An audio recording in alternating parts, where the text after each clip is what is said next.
Hi weavers, welcome to my channel. ఈ ఛానల్ని first time చూస్తూ ఉన్నట్లయితే వెంటనే సబ్స్క్రైబ్ చేసుకోండి.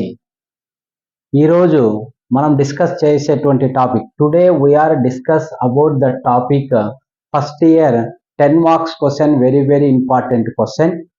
What is that question means explain the law of diminishing marginal utility. So what is the introduction? Who is the introduce this theory? Means first of all you can understand the what is the question. What is the question? Explain the law of diminishing marginal utility. Diminishing means what is the meaning? Decreasing. Diminishing means decreasing.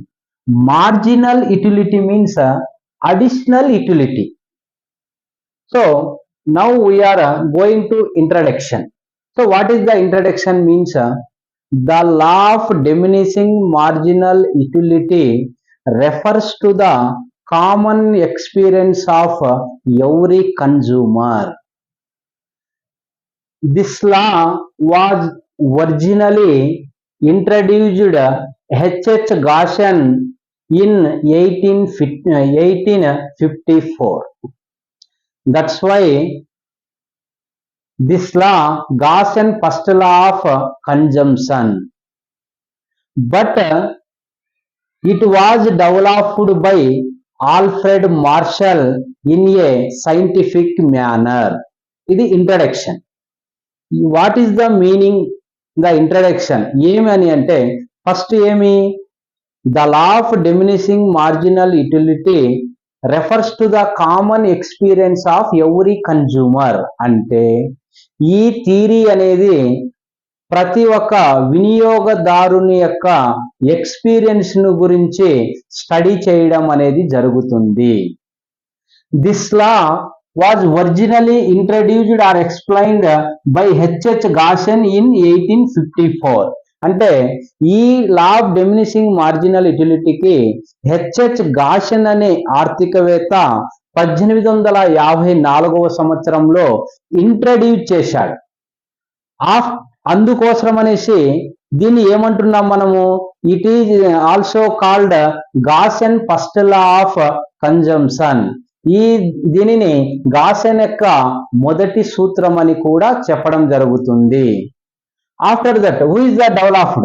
After developed by Alfred Marshall in a scientific manner.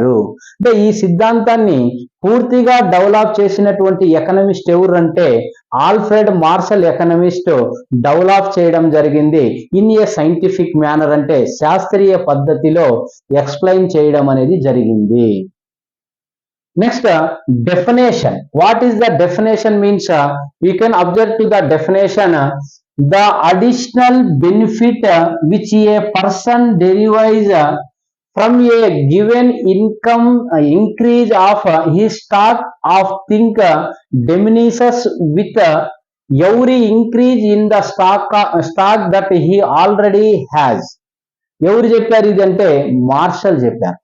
ఏం దీనికి meaning అంటే, ఒక వ్యక్తి ఒక వస్తువుని అదే పనిగా వినియోగించుకుంటూ పోతే ఆ అడిషనల్ గా వినియోగించుకుంటూ పోతే ఆ అడిషనల్ యూనిట్ నుంచి వచ్చేటువంటి మార్జినల్ యూటిలిటీ డిక్రీజ్ అవుతుంది అని తెలపడం అనేది జరిగింది. ఈ డెఫినేషన్ ఎవరు చెప్పారంటే ఆల్ఫ్రెడ్ మార్షల్ డెఫినేషన్ చెప్పడం జరుగుతుంది.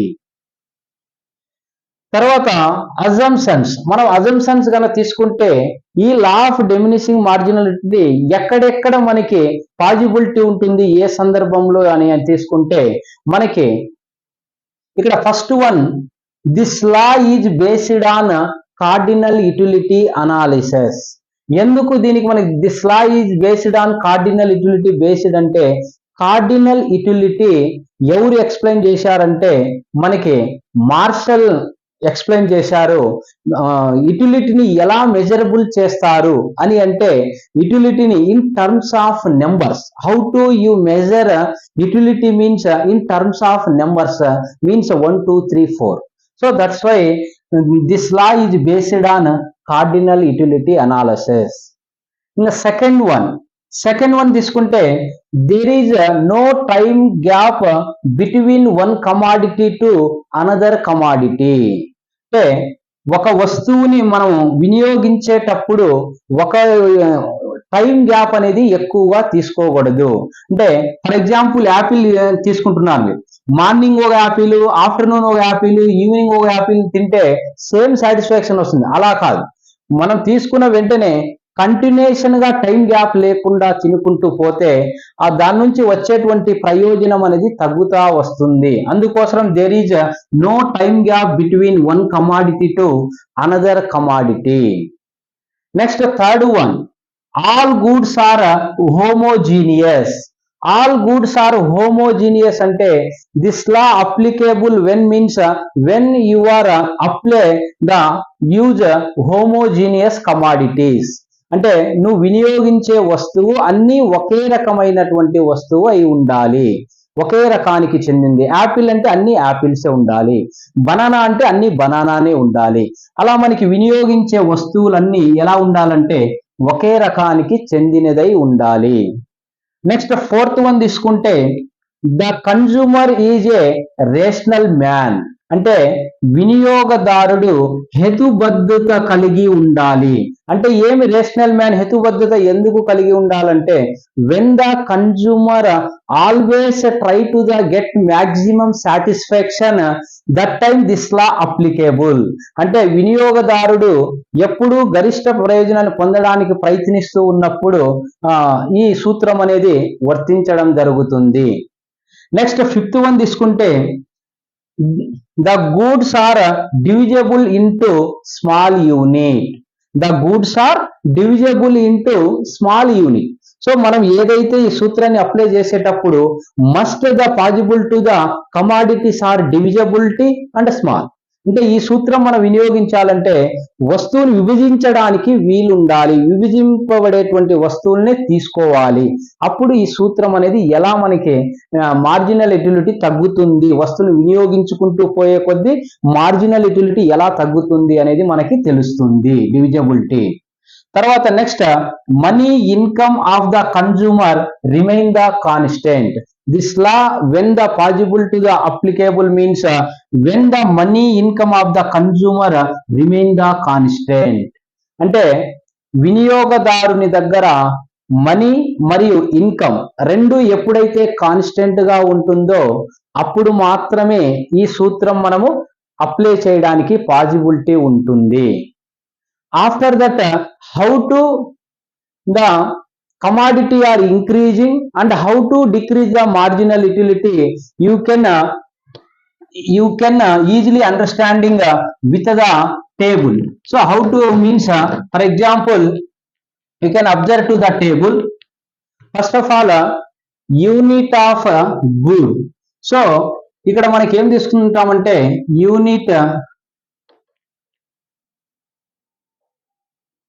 Unit of good x. So good x తీసుకున్నాం. సో గూడ్ ఎక్స్ తీసుకుంటే మనకి ఇక్కడ ఏమరంటే కమాడిటీస్ గూడ్ అంటే దీనికి యాపిల్ కూడా రాసుకోవచ్చు. మన గూడ్స్ ఏమనంటే యాపిల్స్. సో యాపిల్స్ తీసుకుంటున్నాం. ఈ యాపిల్స్ ఏమి వన్ కమాడిటీ మనము అంటే వన్ యాపిల్ యూజ్ చేసుకుంటే మార్జినల్ యుటిలిటీ అంటే మార్జినల్ యుటిలిటీ అనేది ఎలా వస్తుంది. ఇక్కడ ఫస్ట్ మార్జినల్ యుటిలిటీ డిక్రీజెస్ అన్నాం, డిమినిషెస్ అన్నాం. ఎలా అని అంటే so first you can use the first apple, you get the marginal utility 40. ఈ 40 ఎలా సార్ 40నే ఎందుకు వేస్తున్నారంటే this is consumer assuming in numbers. మనము ప్రయోజనాన్ని నెంబర్స్ లో కొలుస్తామని చెప్పాం కదా, ఇక్కడ 40 అని నేను తీసుకుంటున్నా.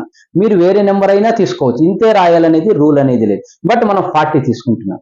We are additionally using another unit. ఇంకొక యూనిట్ మనం యాడ్ చేస్తే marginal utility 30 and additional unit again use.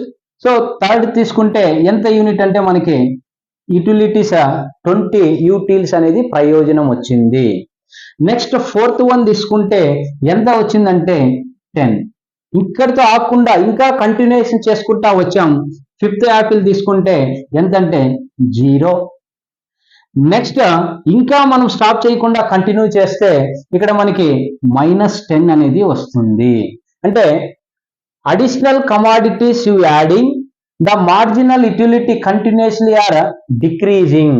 అంటే వస్తువు మనం పెంచే కొద్దీ వాటి నుంచి వచ్చేటువంటి ప్రయోజనం అనేది తగ్గుతా వస్తుంది అనేది మార్జినల్ యుటిలిటీ మనకి తగ్గుతా వస్తుంది. తర్వాత మనకి total utility. So total utility ఎలా తెలుసుకోవాలి మనం తీసుకుంటే ఇక్కడ మార్జినల్ యుటిలిటీ 40 కాబట్టి ఇక్కడ మనం 40ని రాస్తున్నాం. నెక్స్ట్ ఇది టోటల్ యుటిలిటీ రాయడం చాలా ఈజీ. హౌ టు మీన్స్ 40 కదా, 40 ప్లస్ 30 ఎంత అవుతుంది మనకి 70. 70 ప్లస్ 20 90. 90 ప్లస్ 10 ఎంత 100. So 100 plus 0 100. 100 మైనస్ 10 90. సో ఇలా మనం టోటల్ యుటిలిటీ అనేది ఇలా రాయడం అనేది జరుగుతుంది. ఇది మనకి టోటల్ యుటిలిటీ. సో ఎలా అనేది అంటే దీనికి మనం ఏం ఆన్సర్ రాయాలి అని అంటే ఇక్కడ అబ్జర్వ్ చేయండి. మీకు అర్థం అవడం కోసం ఈజీగా నేను ఈ డివైడ్ చేస్తున్నాను టేబుల్ లాగా. మనం ఈజీగా ఎలా రాయొచ్చు ఆన్సర్ దీనికంటే చదవలసిన పని లేదు, జస్ట్ ఒకసారి వింటే రాసేయచ్చు. ఏ విధంగా అంటే in the above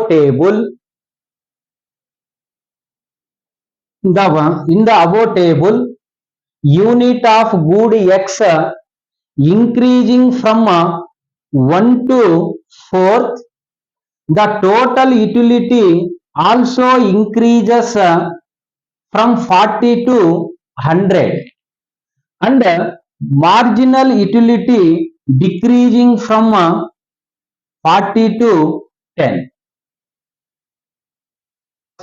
Clear. After that, at 5th apple, total utility is maximum. Marginal utility becomes 0. After 6th point, total utility is decreasing. Marginal utility becomes negative. ఇలా మనము ఈ 3 స్టెప్స్ రాస్తున్నాం. దీని ఆధారంగా తీసుకొని మనం డయాగ్రామ్ గన అప్లై చేస్తే డయాగ్రామ్ ఇక్కడ చూడండి. డయాగ్రామ్ తీసుకుంటే మనకి ఫస్ట్ మనము యూనిట్ ఆఫ్ గుడ్ ఎక్స్ అనేది మనము ఫస్ట్ రాసుకోవాల్సి ఉంటుంది. ఇక్కడ మనకి యూనిట్ ఆఫ్ గుడ్ ఎక్స్ ఇక్కడ 1 2 3 4 5 6. ఇక్కడ వచ్చేపాటికి మనకి 20 40 60 80 100 120 y యాక్సిస్ x యాక్సిస్. ఇక్కడ మనము డయాగ్రామ్ టేబుల్ చూడండి. ఫస్ట్ మనము టోటల్ యుటిలిటీ కర్వ్ వేయాలంటే ఫస్ట్ కమాడిటీ నుంచి టోటల్ యుటిలిటీ ఎంత 40, అంటే 1 to 40. అలా మనము ప్రతిదీ అబ్జర్వ్ చేసుకుంటా రాయాలి. దీనికి సింపుల్ మెథడ్ ఏమంటే 5కి మీరు 5కి ఎంత ఉంది 100, అంటే ఈ 5 నెంబర్కి షార్ట్ కట్ లో చెప్తున్నానండి. ఈ 5 నెంబర్కి 100కి ఈక్వల్ చేసుకోండి. మనం డైరెక్ట్ గా ఎక్కడి వరకు ఇంక్రీజ్ 5th యూనిట్ వరకు 100 కాబట్టి 40 నుంచి మనం డైరెక్ట్ గా ఇలా వేస్తాం. ఇది ఎందుకు డౌన్ అయిందంటే 100 తర్వాత 96 డిక్రీజ్ కాబట్టి ఇలా వేస్తున్నాం. Next marginal utility. ఇంకా మార్జినల్ యుటిలిటీ కూడా మనకి ఎక్కడి నుంచి స్టార్ట్ అవుతుందంటే 40. So 40 you can observe the 40. ఒకటే దీనికి 5th దగ్గర మనకి ఎక్కడైంది 0. 0 అంటే ఏది ఇది 0. సో ఇక్కడ వరకు మనకి ఏమి 0. ఆఫ్టర్ దట్ మైనస్ నెగిటివ్ ఉంది కాబట్టి దీనికి ఆపోజిట్ లో వస్తుంది. దీనికి ఏమంటామంటే టోటల్ యుటిలిటీ కర్వ్, దీన్ని మార్జినల్ యుటిలిటీ కర్వ్. ఇది total utility curve, marginal utility curve. y అక్షం పైన ఏం చూపిస్తున్నామంటే టియు అండ్ ఎంయు అనేది రాస్తున్నాం.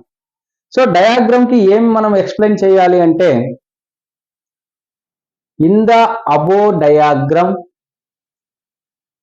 total utility curve increasing rapidly at unit of good 5th and marginal utility curve decreasing Second one, the total utility curve reached maximum at fifth unit.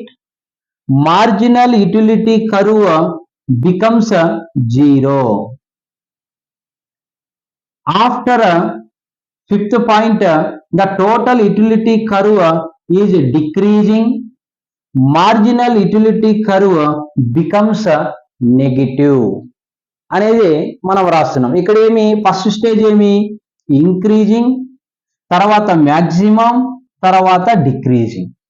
ఇక్కడ ఏముంది decreasing, 0, negative అనేది రాస్తున్నాం. ఇది increase అవుతుంది, ఇది decrease అవుతుంది, ఇది మ్యాక్సిమం అవుతుంది, ఇది 0 అవుతుంది, ఇది వచ్చి మనకి డిక్రీజింగ్ అవుతుంది, డిక్రీజ్ అవుతుంది, ఇది నెగిటివ్ అవుతుంది. ఇలా మనకి ఈ డయాగ్రామ్ సంబంధించి ఎక్స్ప్లెనేషన్ ఇలా రాస్తే మనకి సరిపోతుంది. After that you can write the limitations. So limitations తీసుకుంటే important limitations, first one, this law does not applicable to the money. అంటే ఈ సూత్రం మనకి మనీ విషయంలో ఈ సూత్రం వర్తించదు. ఎందుకంటే ఈ సూత్రం ప్రకారం మనకేమి కమాడిటీ ఇంక్రీజ్ అయ్యే కొద్దీ మార్జినల్ యూటిలిటీ తగ్గుతుంది. But money you saving more, అంటే డబ్బును నువ్వు ఎక్కువ పొదుపు చేసుకుంటూ పోయే కొద్దీ డబ్బు వాల్యూ అనేది ప్రయోజనం పెరుగుతుంది తప్ప తగ్గదు. కాబట్టి this law does not applicable to the money. ఇది ఒకటి. Next second one, this law does not applicable hobbies. Hobbies అంటే ఏమంటే some like collect the postal stamps, collect the old paintings and అంటే ఇక్కడ మనకి కొంతమందికి హ్యాబీస్ ఏముంటుందంటే డిఫరెంట్ పోస్టల్ స్టాంప్ కలెక్ట్ చేయడం, ఓల్డ్ పెయింట్స్ కలెక్ట్ చేయడం, ఇవి ఓల్డ్ కాయిన్స్ కలెక్ట్ చేయడం. ఇవి ఏమవుతుందంటే వాటి విలువ కలెక్ట్ చేసే కొద్దీ పెరుగుతుందే తప్ప తగ్గదు. కాబట్టి అలాంటి సందర్భాలలో ఈ సూత్రం అనేది అప్లై కాదు. నెక్స్ట్ మనకి ఇంకొక ఎక్కడ మనకి అప్లై కాదంటే this law does not applicable drunkers. అంటే మనకి ఈ తాగుబోతుల విషయంలో ఈ సూత్రం వర్తించదు. ఎందుకంటే person take more liquors is get the satisfaction is the more. అంటే డ్రంకర్స్ డ్రింక్ చేసే కొద్దీ వాళ్ళకి ప్రయోజనం పెరుగుతుంది, కాబట్టి ఇక్కడ మనకి తగ్గుతుంది ప్రయోజనం. కాబట్టి అలాంటి విషయంలో ఈ సూత్రం అనేది వర్తించదు. తర్వాత this law does not applicable for the income, taste and preference. అంటే వినియోగదారుని యొక్క ఆదాయంలో మార్పు వచ్చినా, తర్వాత టేస్ట్ మారినా ఈ సూత్రం అనేది వర్తించదు అనేది చెప్పడం అనేది జరుగుతుంది. కాబట్టి దీన్ని గన మీరు ఫాలో అయితే ఈజీగా మంచి మార్కులు తెచ్చుకోవడానికి ఆస్కారం ఉంటుంది. ఈ వీడియో గన నచ్చినట్లయితే ఇంకా కొంతమంది విద్యార్థులకు షేర్ చేయండి, వాళ్ళు కూడా ప్రయోజనం పొందుతారని ఆశిస్తున్నాను. Thank you.